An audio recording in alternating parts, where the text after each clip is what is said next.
Assalamualaikum warahmatullahi wabarakatuh.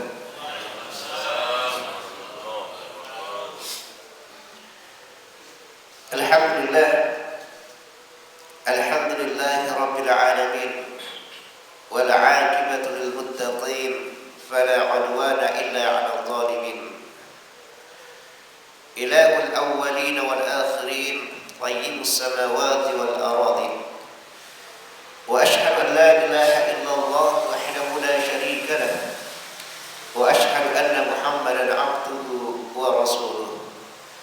Allahumma shalli ala Muhammad wa ala alihi wa sahbihi ajma'in, amma ba'd. Jemaah salat subuh rahimakumullah, berpegang teguh kepada Al-Quran dan Sunnah Rasulullah Sallallahu Alaihi Wasallam adalah jalan keselamatan dan kemenangan. Allah Subhanahu Wa Taala menyebutkan dalam Al-Quran, "Wa may yuti'illaha wa rasulahu faqad faza fawzan 'azima."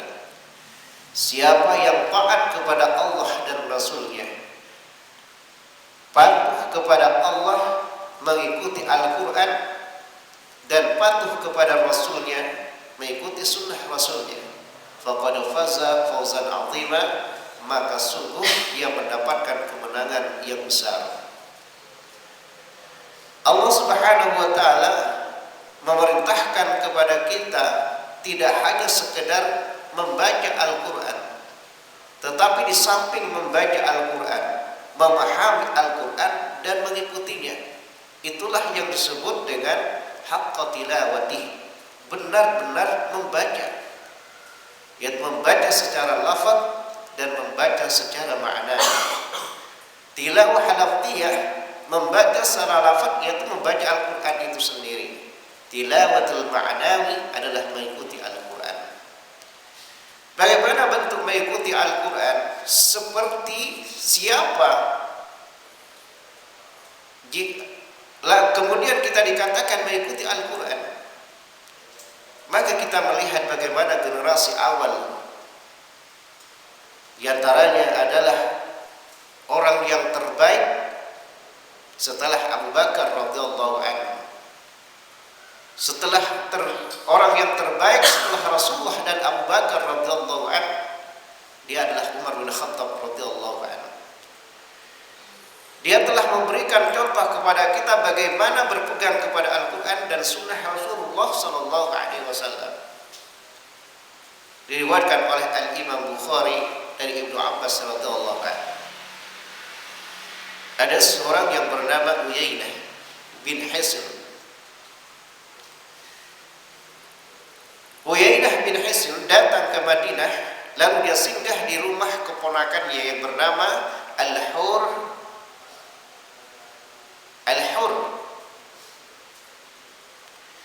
Lalu dia mengatakan, apakah engkau mempunyai kedudukan di hadapan pemimpin ini, yakni Amirul Mukminin Umar bin Khattab radhiyallahu anhu?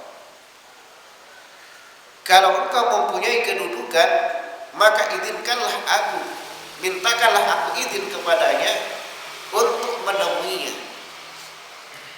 Kata Ibnu Abbas, orang-orang yang di dekat Umar bin Khattab adalah para qurra, orang-orang yang hafal Al-Quran, orang-orang yang faham dengan tafsir Al-Quran, dan orang-orang yang ittiba kepada Al-Quran, mengikuti Al-Quran. Baik itu di kalangan para pemuda seperti Abdullah bin Abbas, yang umurnya ketika Umar bin Khattab radhiyallahu anhu menjabat sebagai khalifah, yaitu sekitar 16 tahun, 17 tahun. Masih muda. Karena yang dipilih itu bukan orang yang lebih tua. Yang dipilih adalah orang yang faham dengan agama, faham dengan Al-Quran. Maka Al-Hur itu memintakan izin untuk pamannya menemui Umar bin Khattab radhiyallahu anhu. Lalu dia mengatakan kepada Umar bin Khattab radhiyallahu anhu, "Wahai Amirul Mukminin, engkau tidak memberi kami dengan pemberian yang banyak, dan engkau tidak berbuat adil kepada kami.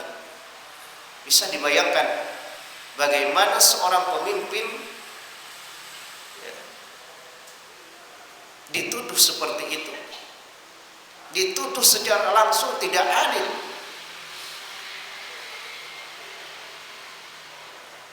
Umar pun melakukan hal yang sama. Ketika Uyainah ini mengatakan seperti itu, dia marah. Dia hampir melakukan sesuatu kekerasan kepada Uyainah. Tapi kata Hur, yang menjadi pendamping Umar bin Khattab radhiyallahu anhu, wahai Umar, Allah Subhanahu wa taala berfirman, wahai Amirul Mukminin, kala Allah taala, khudhil afwa wa'mur bil ma'ruf wa a'rid 'anil jahilin. Maafkanlah dan suruhlah untuk melakukan yang baik dan berpalinglah dari orang-orang yang bodoh. Sesungguhnya dia adalah termasuk orang yang bodoh. Kata Ibnu Abbas, wallahi fa wallahi demi Allah, la tajawazaha Umar hina talaha alaihi. Demi Allah, Umar tidak jadi melampiaskan kemarahannya, melakukan kekerasan kepada Uyainah. Hina talaha alaihi, ketika Al-Quran dibacakan kepadanya. Wa kana waqafan 'inda kitabillah, karena sesungguhnya dia adalah orang yang berpegang teguh kepada Al-Quran. Inilah contoh orang yang berpegang teguh kepada Al-Quran, mengikuti Al-Quran.